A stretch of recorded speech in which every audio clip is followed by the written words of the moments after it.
And God remembered Noah, and every living thing, and all the cattle that was with him in the ark. And God made a wind to pass over the earth, and the waters assuaged. The fountains also of the deep and the windows of heaven were stopped, and the rain from heaven was restrained, and the waters returned from off the earth continually.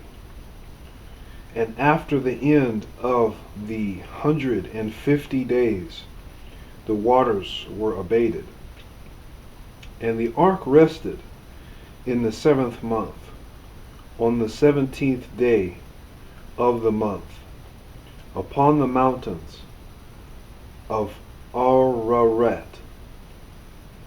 And the waters decreased continually until the 10th month.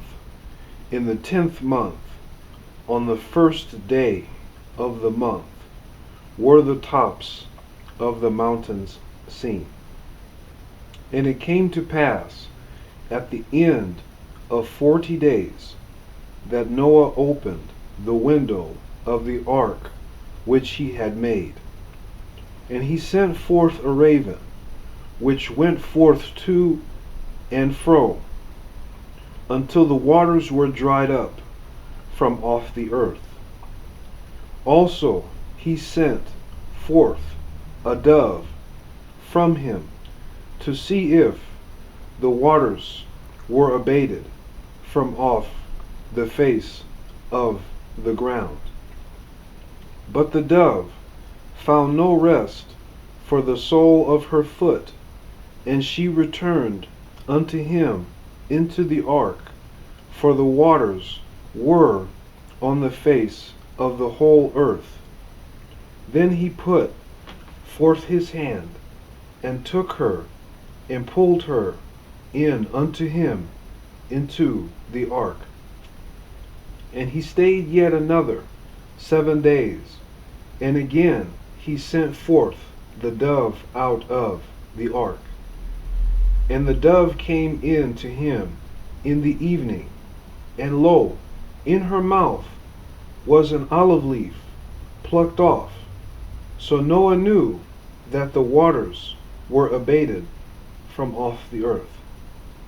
And he stayed yet another 7 days, and sent forth the dove, which returned not again unto him any more.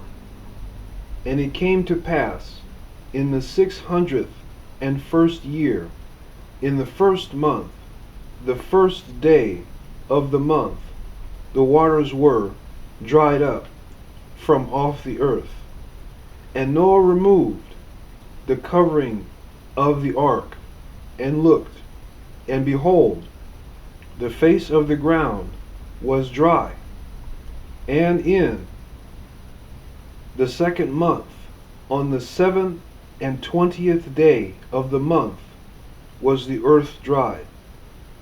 And God spake unto Noah, saying, Go forth of the ark, thou, and thy wife, and thy sons, and thy sons' wives with thee.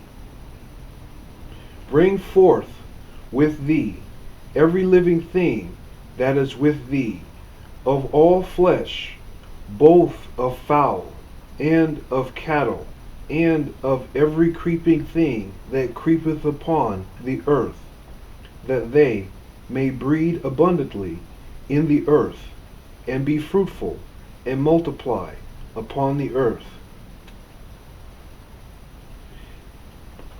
And Noah went forth, and his sons, and his wife, and his sons' wives with him. Every beast, every creeping thing, and every fowl, and whatsoever creepeth upon the earth, after their kinds, went forth out of the ark.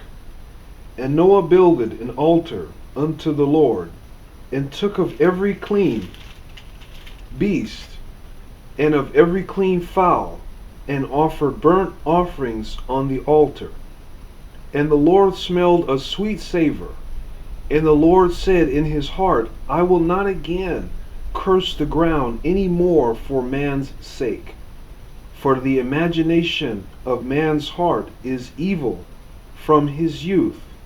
Neither will I again smite any more everything living, as I have done.